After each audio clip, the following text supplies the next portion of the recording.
näita kõrvu, nägupidi te näitame üksteisele. Te näitate üksteisele kõrvu. Kas oli ütelus, et näita oma kõrva? Ei olnud ju.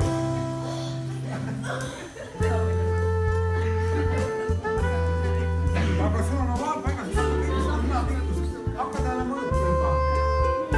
Tuleta meelde, kuidas oli pliiatsiga mõõtmine. Pliiatsiga mõõdategi.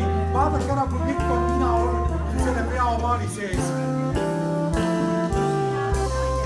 Aga alustati sellega, nagu me juba õppisime, et võtta see keskjoont, vaatab selle otsa vastu.